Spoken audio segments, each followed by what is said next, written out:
साथियों नमस्कार, स्वागत है आपका एक और इस नए वीडियो में। और आप देख रहे हैं बिग इंडिया टीवी। देश में 2024 का लोकसभा चुनाव बेहद करीब है, आप जानते हैं, और मैं आपको हर बार बताता हूं। और साथियों अब तो लोकसभा के चुनाव की तारीखों का भी ऐलान हो गया है। देश में आचार संहिता लागू हो गई है और लगभग साथियों 50 दिन देश के अंदर चुनाव चलेगा और तब जाकर 50 दिन के बाद 4 जून को नतीजे आएंगे और फिर पता लगेगा देश में प्रधानमंत्री कौन बना रहा है। आप जानते हैं देश में बड़ी बड़ी पार्टियां भी मैदान में हैं, छोटी छोटी पार्टियां भी मैदान में हैं। सभी की सभी पार्टियां तन मन धन से अपने अपने लिए काम कर रही हैं। लेकिन साथियों आज हम बात करेंगे पूर्वी उत्तर प्रदेश को लेकर कि आखिरकार पूर्वी उत्तर प्रदेश में क्या कुछ रहने वाला है। सबसे पहले बात करेंगे साथियों गाजीपुर की लोकसभा सीट से। गाजीपुर की लोकसभा सीट पर साथियों बसपा से बड़े ही दबंग प्रत्याशी, मुस्लिम प्रत्याशी मैदान में आने जा रही हैं। उनकी चर्चाएं साथियों मीडिया में लगातार जारी है। साथियों आज से लगभग एक दिन पहले बहन कुमारी मायावती जी से मिले हैदर अली, जिनको आप टाइगर के रूप में भी जानते हैं। साथियों मुस्लिमों के बड़े ही दबंग नेता है हैदर अली टाइगर। उन्होंने बहन जी से मुलाकात की है और सूत्रों के हवाले से खबरें आ रही है कि इस बार हैदर अली टाइगर गाजीपुर की लोकसभा सीट से चुनाव लड़ने जा रहे हैं। साथियों 2-3 बड़े मजबूत चेहरे मुस्लिम समाज के अब बसपा के पाले में आ चुके हैं। साथियों 2019 के लोकसभा चुनाव में भी गाजीपुर की सीट पर बसपा से दबंग मुस्लिम प्रत्याशी मैदान में थे, जिनका नाम अफजल अंसारी है। और अब अफजल अंसारी समाजवादी पार्टी के पाले में चले गए। अब वो बसपा के पाले में नहीं रहे, लेकिन उन्हीं की जगह उनसे भी बड़ा विकल्प के रूप में हैदर अली टाइगर की बसपा सुप्रीमो से बात हो गई है और खबरें आ रही है कि इस बार वो गाजीपुर के लोकसभा चुनाव से टिकट लड़ेंगे। साथियों मैंने आपको आजमगढ़ के बारे में बताया था। आजमगढ़ से अकबर अहमद डंपी चुनाव मैदान में है, जो कि एक मुस्लिम दबंग नेता है। और इधर साथियों हैदर अली, अकबर हैदर अली, और एक साथियों बीएसपी के पास शमसुद्दीन राइन मुस्लिमों के बड़े दबंग नेता है। यानी कि साथियों आप ये कह सकते हैं कि बसपा के पाले में लगभग साथियों कम से कम 7-8 नेता मुस्लिमों के ऐसे आ चुके हैं अब तक लोकसभा चुनाव से पहले, जो कि बड़े ही दबंग प्रत्याशी है। और साथियों इनके आने से पूर्वी उत्तर प्रदेश से लेकर पश्चिमी उत्तर प्रदेश तक एक अलग सा माहौल बन गया। और साथियों इनके आने से पूर्वी उत्तर प्रदेश से लेकर पश्चिमी उत्तर प्रदेश तक एक अलग सा माहौल बन गया बसपा पार्टी में। यानी कि बसपा पार्टी ने जो अपना दबदबा एकदम से बढ़ाया है, उससे समाजवादी पार्टी की बेचैनी तो बड़ी ही बड़ी है, भाजपा की भी बेचैनी बड़ी है।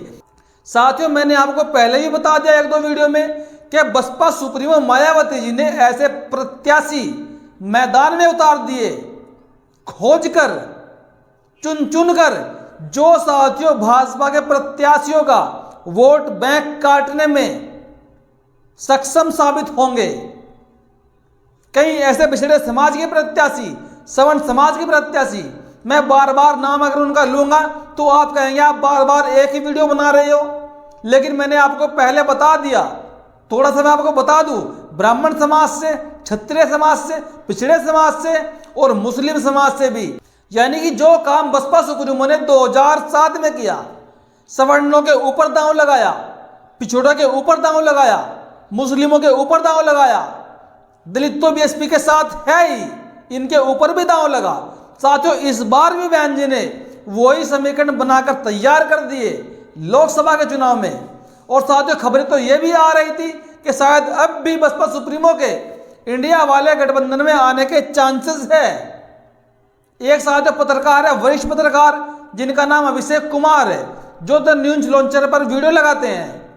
उन्होंने आज एक वीडियो लगाया कि अभी भी बसपा सुप्रीमो 72 घंटे में खेला कर सकती हैं और बहुत जल्द इंडिया गठबंधन पर बहुत बड़ा डिसीजन बीएसपी देने वाली है और पूरे देश को चौंकाने वाली है।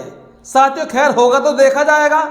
एक कहावत है कि जब फूल खिलता है सबको दिखता है। साथियों मैं बात करता हूं मऊ की लोकसभा सीट पर। मऊ की लोकसभा सीट से भी साथियों आपको अरशद जमाल जो हैं मुस्लिम प्रत्याशी दबंग देखने को मिल रहे हैं। साथियों, चंदौली की सीट पर बीएसपी ने मौर्य समाज के ऊपर दांव लगाने जा रही है। बीएसपी चंदौली की सीट पर, अगर साथियों आप अमेठी की बात करें तो अमेठी की सीट पर भी साथियों कोई आपको मौर्य प्रत्याशी ही दिखेगा, या फिर साथियों इसके बदले में आपको यहाँ पर कोई राजभर प्रत्याशी भी दिख सकता है। अगर बात करें साथियों आजमगढ़ की, मैंने कल भी आपको बताया आजमगढ़ की सदर लोकसभा सीट से अकबर अहमद डंपी, जो कि बड़े ही दबंग नेता है मुस्लिमों के, वो मैदान में हैं। हालांकि साथियों आधिकारिक रूप से अभी भी किसी की घोषणा नहीं हुई है, लेकिन साथियों जो खबरें आ रही सूत्रों के हवाले से हम आपके सामने ऐसे के ऐसे ही आपको बताते हैं। एक तरफ साथियों मछली शहर की सीट पर आपको बताएं 2019 के लोकसभा चुनाव में 181 वोटों से बीएसपी के प्रत्याशी हारे। इस बार मछली की लोकसभा सीट पर बड़े टक्कर का मुकाबला होने वाला है और बीएसपी अभी इस सीट पर एक दमदार प्रत्याशी को खोज रही है। हालांकि साथियों ये सीट आरक्षित कोटा के अंतर्गत आती है, लेकिन साथियों बहुत जल्दी देखने को यहाँ पर मिलेगा आपको बहुत ही दबंग प्रत्याशी। और साथियों जो लोग लगातार कह रहे थे कि बसपा सुप्रीमो बीजेपी की बी टीम की तरह कार्य कर रही है, बसपा सुप्रीमो बी टीम बन चुकी है। साथियों जो प्रत्याशी बीएसपी ने मैदान में खड़े कर दिए या जिनके नाम सामने आ गए, उनसे तो साथियों यही लगता है कि बसपा सुप्रीमो ही सबसे पहले भाजपा को खत्म करना चाहती है, भाजपा को समाप्त करना चाहती है। जो भी प्रत्याशी आपको मैदान में दिखेंगे, आपको मैदान में प्रजापति दिखेगा, कुर्मी दिखेगा, मौर्य दिखेगा, क्षत्रिय दिखेगा, गुप्ता दिखेगा, पांडे जी दिखेंगे और आपको एससी भी दिखेंगे। मुस्लिम तो साथियों आपको दिखेंगे ही दिखेंगे। साथियों इन प्रत्याशियों के आने से भाजपा के जो सांसें हैं ना वो अटक चुकी हैं। और एक तरफ साथियों इंडिया वाले गठबंधन की अगर बात करें तो आप जानते हैं इंडिया वाले गठबंधन को उत्तर प्रदेश में 80 सीटों में से 17 सीटों पर कांग्रेस को चुनाव लड़ने के लिए मिली है और 63 सीटों पर साथियों समाजवादी पार्टी को सीट मिली है लड़ने के लिए। लेकिन साथियों अब चुनाव की तारीख भी आ गई, आचार संहिता भी लग गई, लेकिन अब तक समाजवादी पार्टी प्रमुख ने मात्र और मात्र 29-30 सीटों पर ही अपने प्रत्याशी चयनित किए हैं। आखिर आगे ये लोग अपने प्रत्याशी क्यों नहीं उतार रहे हैं? एक तरफ कांग्रेस ने भी साथियों आधिकारिक रूप से घोषणा नहीं हुई है, नामांकन नहीं हुआ है और समाजवादी पार्टी ने ब्रेक लगा रखा है। क्या पर्दे के पीछे अब भी कोई खेल जारी है? जो खबरें लगातार आ रही है वो तो यही बता रही है कि अब भी कांग्रेस चाहती है लगातार कि बीएसपी इस गठबंधन में आए, बसपा सुप्रीमो आए और भाजपा को 2024 में ही सुपड़ा साफ किया जाए भाजपा का, तब जाकर देश अमन चैन से जिएगा, तब जाकर देश से दंगे खत्म होंगे, हिंदू मुस्लिम में लोग नहीं उलझेंगे, तब जाकर देश की तरक्की होगी, देश की जीडीपी बढ़ेगी, हमारे देश का रुपया मजबूत होगा। लेकिन आज क्या हो रहा है? न तो देश में सुख शांति है, न देश में कोई भाईचारा है, न देश की तरक्की हो रही है। हमारा देश जो विकासशील देशों की श्रेणी में आता था वहां से भी खिसक के निचले वाले पायदान पे जा रहा है।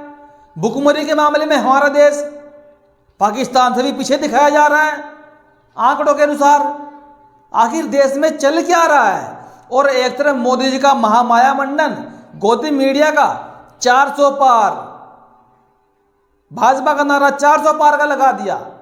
एक तरफ मोदी जी देश के अंदर देश के 80 करोड़ गरीबों को फ्री अनाज दे रहे हैं, उनको मोहताज बना रखा है रुपए रुपए का, वो काम भी नहीं कर पाएंगे। जब मोदी जी के हाथ में सत्ता सौंपी कांग्रेस ने 2014 में, तब हमारे देश में 40 करोड़ लोग गरीब थे, लेकिन मोदी जी के आते ही इतना विकास हुआ, इतना विकास हुआ, वो 81 करोड़ हो गए। क्या मोदी जी देश को गरीब बनाने के लिए आए हैं? देश के लोगों का बेड़ा गर्क करने के लिए आए हैं? साथियों अपनी प्रतिक्रिया जरूर दीजिएगा। अभी के लिए इतना ही। वीडियो देखने के लिए धन्यवाद। और साथियों आप हमारा आर्थिक सहयोग भी जरूर करें। हमारा नंबर आपको डिस्प्ले पे दिख रहा होगा। धन्यवाद।